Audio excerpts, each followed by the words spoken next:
and you had to pick it up, you had to carry it all the way around, and that was your initiation. Now we have hip switches, so.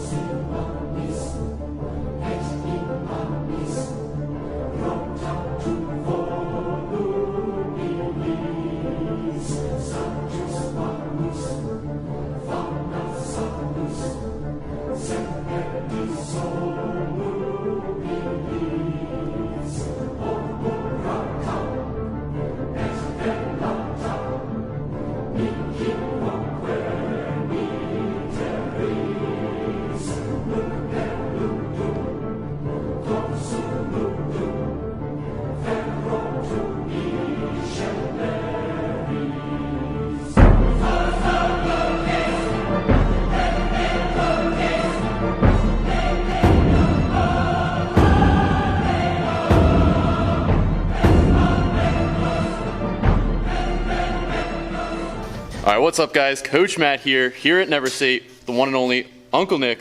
So today we're messing around with the Husafell stone. I've never done the Husafell stone, so Uncle Nick's gonna teach me some tips here, and we're gonna run through it a few times here. Let's do it.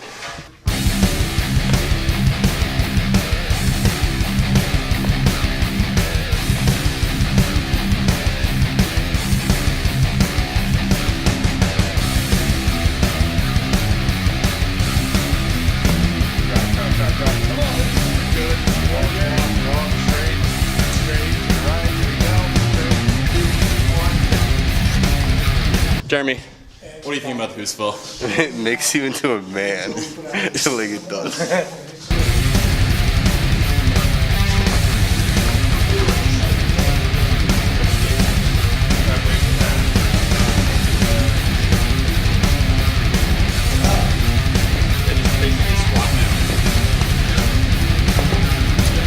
pretty much just missed the pick. Sorry. And this is a I don't know how to use this camera. Was it recording that time? there's a red dot. Yeah, it's still going, it's still going. I'm good at the lifting part, not the technological stuff. How you feeling after Well, the arms are getting yeah? cut up. Not too bad right now. Still killed my self-worth with stones before. But we're not even going heavy yet, so I imagine once you started going heavy. The Husafell is unforgiving. Unforgiving. It will bury you.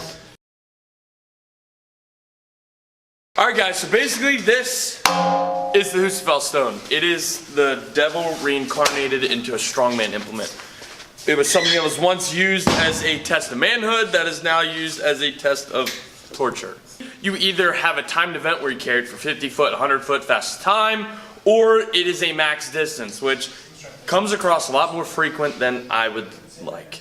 So what you really need to focus on, just like picking up any strongman implement, number one is going to be your brace. Your brace protects your back and just about keeps you together throughout the lift and picking it up off the ground. The next thing you're going to do is kind of really just tilt this away from you. I wasn't good at geometry, so I'll just say it 45 very loosely. But you're going to tilt it away from you, because if it's straight up, you'll notice that I can't get close. It's going to run into my knees, and that's an issue because I'm trying to pick something up out here versus pick something up against my chest. Now, I don't know if you ever tried to pick something up, but if you don't try to pick anything up like this, because it doesn't work. So you're going to tilt this away from you. You're going to get as close to it as you can. You're going to get your chest right up against it. Now I'm going to take kind of the crutch of my elbow and kind of bury it in up against the seam of this Husafell on both sides. I'm going to wrap around. I'm going to crush. Now, there are different things you can do with your hands. Some people ball them up into fists and get them around. Some people kind of like cup. I just try and grab it. I try and get as much surface area on this stone as I possibly can, because that's what's going to give me the most amount of traction on the Husafell. Now there's various things you can do. Most time you can wrap your forearms in something because it will mess you up, bang you up, bruise you up. All the uncomfortable things. You're going to have like bruises on your thighs from picking it up repeatedly. But you want to get as much traction as you can. So after I'm set up and I'm ready to go, I'm basically going to try to initiate, I call it like my hip drive. I'm going to squeeze my butt and try to scoop through with my hips to initiate the actual pick. I'm not gonna try and pull up on it. I'm gonna try and push the ground away from me. And you wanna predominantly pick this up probably 80% with your legs and 20% with literally everything else. So after I get in here, I'm gonna drive up, and you'll notice how, me personally, I scoop with my hips. That's what works for me. So I'm gonna get my belly breath, drive up with my hips. Now if you notice, I'm all spread out. So the next step to bring that together from being all spread out and trying to walk like this, I don't know if you've ever tried to carry anything like this, but it doesn't work either.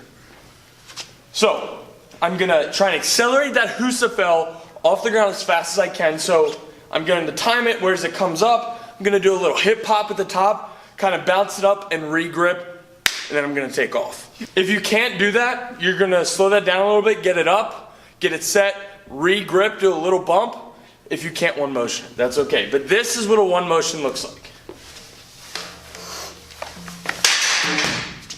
And now I'm set, it's high, so if it needs to slide down, it can. But if you notice, I'm clearing my hips with the big part of the stone. Now it hangs between my legs a little bit, but the girth of the stone is actually clearing my hips, so my legs are free to move.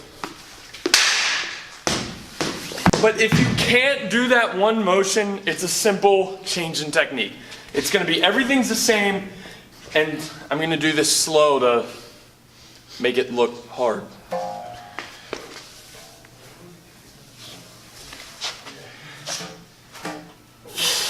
Just a 1-2 bump.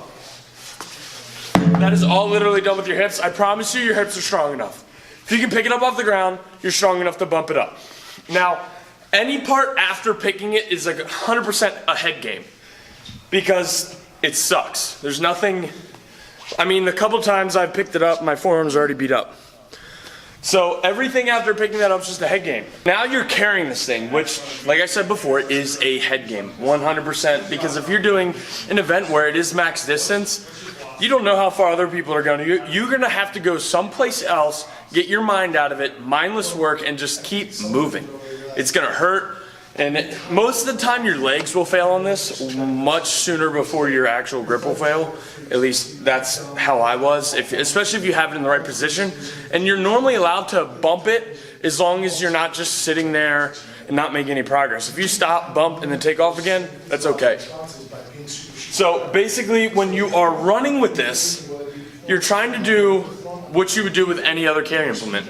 You're trying to be fast, but you're also trying to be smooth. Less bouncing means less stone shift while it's in your lap. Smooth is fast when it comes to this implement, like any other carry in strongman. The less side to side, up and down movement you have, try and think about Casper the Ghost. He glides. The Roadrunner, if you guys are old enough to, I feel old that I even have to make that justification.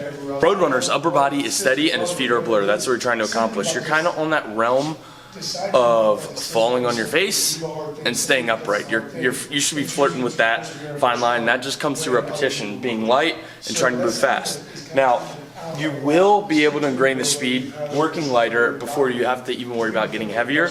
I would be more worried about ingraining that speed, because if you have a 50-foot fastest time or 100-foot fastest time and you're slow, you're screwed. It's that simple. So basically, long story short, when it comes to carrying this, just worry about moving in a straight line as fast as you can, quick feet, just as fast as you can get your feet moving. But that is pretty much the gist of the Husafell stone. It's not a lot to it. You pick it up and you run with it. It's been that way for hundreds of years. So that's all I got for you guys. Matt, I'm gonna hand it right back over to you, boss. All right, guys, so Uncle Nick, awesome job there, giving us a quick tutorial there on Husafell stone. Thanks so much for doing the video for me here. Thanks so much for hopping on the channel. Of course. Awesome time being here. Yeah, thanks for coming out. Thanks so much, brother.